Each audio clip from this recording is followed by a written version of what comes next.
Hey people, welcome back to Basics 101 part 3 video. Go check out the first two videos if you haven't, and we shall learn about some more tools in this. Let's start with transform tool. You guys know how this works, how you can play with the mesh form or the perspective form and the translate scale. It's a similar one only.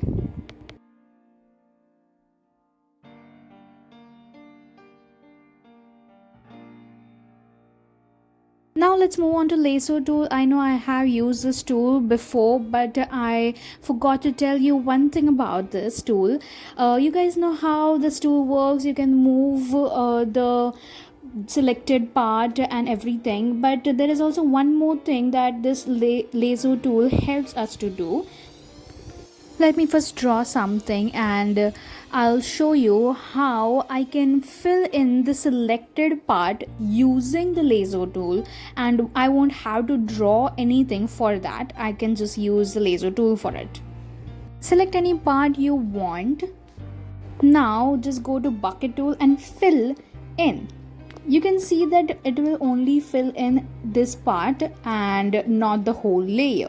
This is because of lasso tool. Let me show you once again how it works. You can use add option 2 on this lasso tool.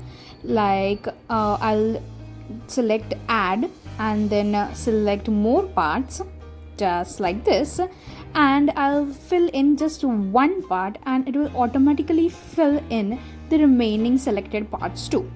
The same thing goes with the subtract option. I'll just subtract the selected parts and then I'll have to erase everything individually. Getting it? Now let's move on to special tool. Let me first draw something and then I'll show you how this works. This tool has some different options like drag, shrink, expand, smoothen and revert. Let me use drag first. You see how it is dragging these parts out?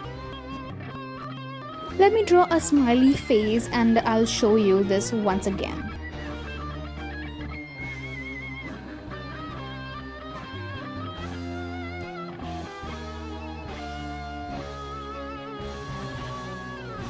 You see how it is dragging it out? You can shrink it too, and then you can expand a part of the smiley face. You can expand these eyes. You see how it is looking good. You can smoothen it out, or you can revert or erase everything you just did.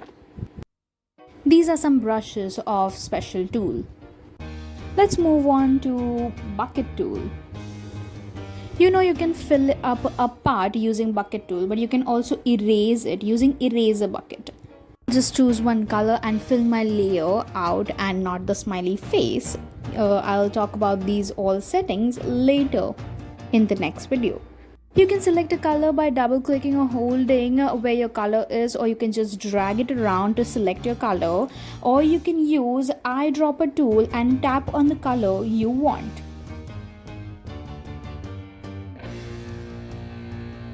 There are some more tools, but we'll talk about these tools in the later videos.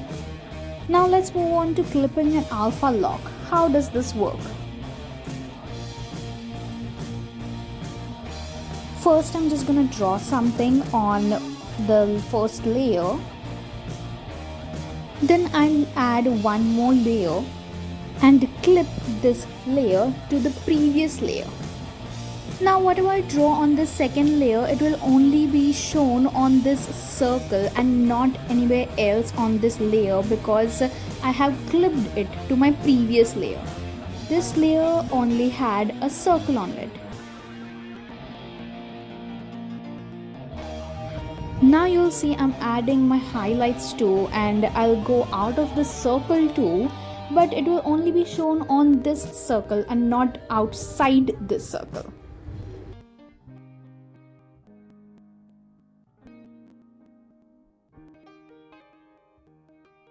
You see, now I'm just scribbling on this whole layer, but you can just see what I am doing on the circle. Let me just remove this clipping, and now you can see everything that I've done on this layer. But if I add the clipping again, you cannot. The same way alpha lock also works, but it is for the same layer. For example, if I draw anything on this layer, it will only be shown only on this circle and not anywhere else on this layer, just like clipping.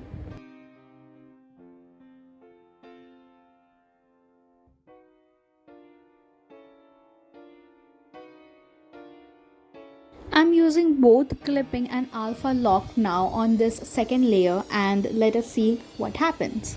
I'm trying to draw something on this second layer, but I can't. So I'll have to remove the alpha lock and then draw something. Basically, alpha lock doesn't allow you to draw anything on the layer. If something is already drawn, then you can only draw upon this part.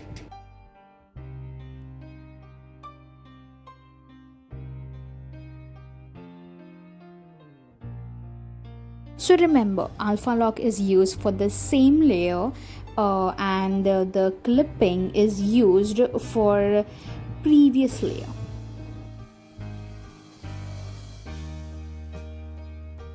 Now I'll show you how to save a PNG of your artwork. There are two options here, save as transparent PNG and save as PNG. Select on transparent PNG to get like this. This doesn't include your canvas, but if you select on PNG, it will include your canvas too. If you want to save just one particular layer as PNG, then you can use this option, the last one, to save it. There are many more options and tools, but we'll learn that in the upcoming videos. That is it for today, and I'll see you in the next video.